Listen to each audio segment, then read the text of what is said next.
third quarter. So there's your guy, Austin Reaves. And, of course, no Luka, no LeBron. He started off a little slow. Julius Randle in the corner for three. It don't matter, though, when you got that quadruple green light. Man, it's called Look at that. It's called the freeway. Yeah. And you can just shoot like that. That's the freeway. Watch Rudy Gobert. Go get that. Ooh.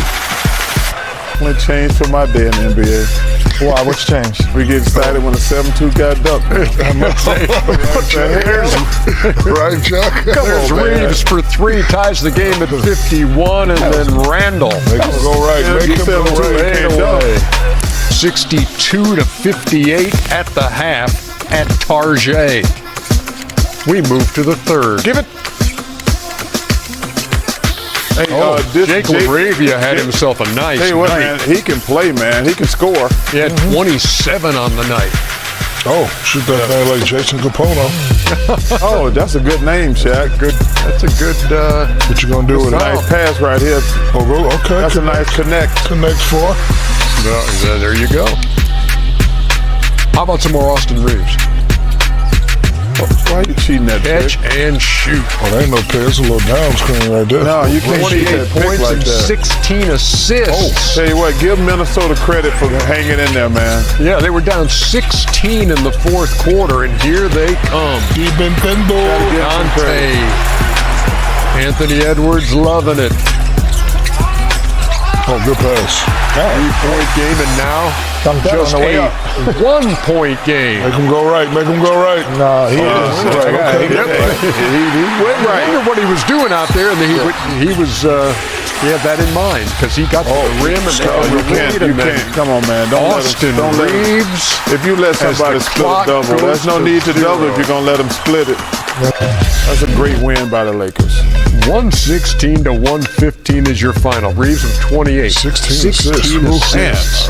Baby Luka. Ayton goes for 17 and 10. Got to think of a name. Tell you what, LaRavia. Jake LaRavia, 27. Man, 10 for 11. That's pretty impressive. Yeah, no doubt. Austin Lynn. Get rid of that AD. Julius Randle goes for 33.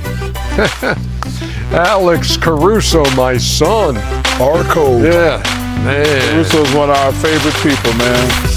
Credit to Minnesota for coming back from 20 down in the third quarter and 16 in the fourth quarter. But it came down to this, so take me through what you saw and what you think should have happened. Well, I think if you slow it down once the picket happens, this is what a ball handler is going to look for if you want to try to split it. So if you can, once he jumps out, if you freeze it here, if you see Rudy Gobert's numbers, that means you could split. But here, McDaniels has to do a better job of getting over the top as he is coming off, because now the split happens and now you're in the teeth of the defense. You could have a pass and or shot, and he had both, and he said, no, I am the new Jeremy Lin. I am AK Baby Luka, and I am shooting this shot to win. Comparing it, they had great weeks. Jeremy Lin come out of nowhere. Yeah, and come on, stop it. You just been a New York hitter. He's been in the league. You think 51 is somewhere that's out of nowhere. 50 and 40, averaging 40? No, it's great, but this guy's been a good player for many years. I'm saying the comparison to the Jeremy Lin No, story. he ain't been like this, but he's been a real contributing for years. Now stop it, Shaq. Listen, stop being a hater. Why y'all being so sensitive? I'm calling him Baby Luka too, y'all. It's just a joke, bro. We're just trying to take one thing at a time. Let's move on. Next, Austin Lynn. That's who he is. J.J. Redick sees growth in Austin Reaves as a communicator and leader. With Luka Doncic and LeBron James sidelined, Austin Reaves has stepped up as the focal point of the Los Angeles Lakers offense. Head coach J.J. Redick has handed him the keys, and Reaves has more than delivered, averaging an incredible 46.5 points, 7.5 rebounds, and 7 assists over his last 2 games while shooting 56.8% from the field and 50% from 3. But it's not just Reaves scoring that's catching attention. With Doncic and LeBron, the team's primary voices and on-court communicators, both out, someone had to fill that leadership void. And according to Redick, Reaves has embraced that role with confidence. Yeah, I've definitely noticed, Redick said when asked if Reaves has become more vocal. A great example was when we challenged that call in the fourth quarter. I think Jeremy Grant deflected DK's Dalton Connect's pass. We had just drawn up a simple baseline out-of-bounds play. The call was overturned, only 1.3 seconds left on the clock, and Austin came out of the timeout saying, DK cut under, I'll lob it over the top. It's little moments like that that stand out. On both ends of the floor, he's been tremendous in team huddles. Yesterday, he was as locked in as I've ever seen him, going player by player, communicating during timeouts. So yeah, I see it all the time. These are the kinds of things that don't always show up in box scores, but they're crucial to a player's growth. Improving on-court production is one thing, becoming a vocal leader is another. And Reaves is clearly taking that next step. Despite a wave of early season injuries, the Lakers are fighting to stay competitive, and Reaves is doing everything he can to keep them afloat without their two superstars. Redick sees it, the organization sees it, and it's exactly the kind of leadership that could cement Reaves' status as a cornerstone, and perhaps earn him a major contract next offseason. Austin Reaves. Lakers played with heart but fell short on execution. Even with a depleted roster, the Lakers fought hard but couldn't pull off a win against the Portland Trail Blazers on the second night of a back-to-back. Reaves didn't question the team's effort, but he admitted their execution wasn't where it needed to be. Obviously, we didn't play as well as we wanted tonight, Reaves said. But like JJ said after the game, it's tough when rotations are that short. I think we had 7 guys out. We played with a lot of heart, enough to win, but we just didn't execute as well as we needed to. JJ Redick sees growth in Austin Reaves as a communicator and leader. With Luka Doncic and LeBron James sidelined, Austin Reaves has stepped into the spotlight as the focal point of the Los Angeles Lakers offense. Head coach JJ Redick has entrusted him with the ball, and Reaves has answered the call with staggering performances, averaging 46.5 points, 7.5 rebounds, and 7 assists over his last 2 games while shooting 56.8% from the field and 50% from 3. But the story goes beyond the numbers. Doncic and LeBron aren't just offensive engines, they're also the team's emotional and vocal leaders. Replacing that kind of presence is no small task, yet Reaves has embraced it.